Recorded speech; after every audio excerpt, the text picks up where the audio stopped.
खुलुमबाय आं रिंकु मनि नार्जारी बडलेण्ड इंखं टेलिभिजननि स्टुडिअनिफ्राय फोसावनो सिगांदों मोनसे गोजोनथाव खौरां।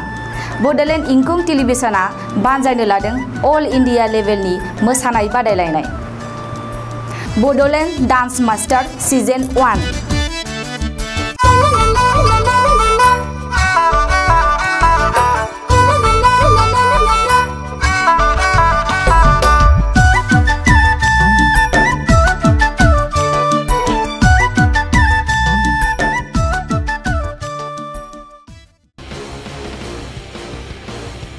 खुलुमबाय बे बडलेण्ड इंखं टेलिभिजन दिनैनि रादाबखौ फरायदों आं किंकन मुसाहारि।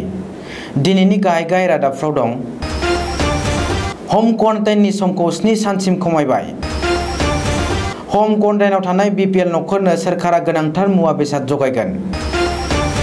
प्लाज्मा दान होग्राफोरनो 7,000 रां अनसुंथाइ होदों। काजिरङायाव मासे गान्दा गोथै बोखांदों।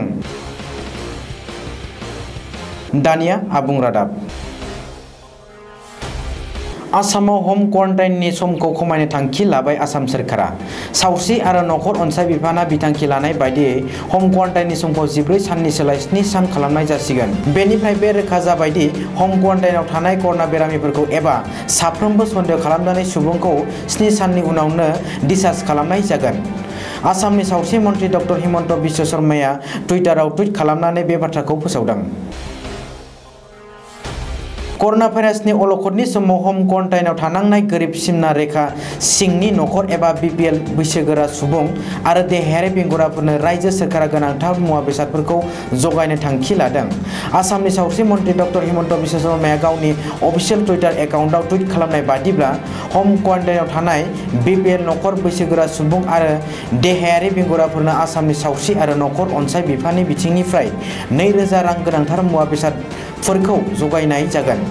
बबेखानि बे अनसुंथाइनि थाखाय आसामनि सावस्रि आरो नखर अनसाय बिफाननि प्रिन्सिपाल सेक्रेटारि समीर कुमार सिन्हाया गांसे बिथोनलाइबो इसु खालामबाय होननानै मिथिनो हानाय जादों। कर'ना भाइरासनि हेंथायै आसामाव जुजिनाया सोलिगासिनो दं। कर'ना भाइरासखौ होबथानो थाखाय सोरखारा सानफ्रोमबो गोदान आदबफोरबो लागासिनो दं। बै आदबफोरनि गेजेराव प्लाज्मा थेरापिया मोनसे गाहाय आदब।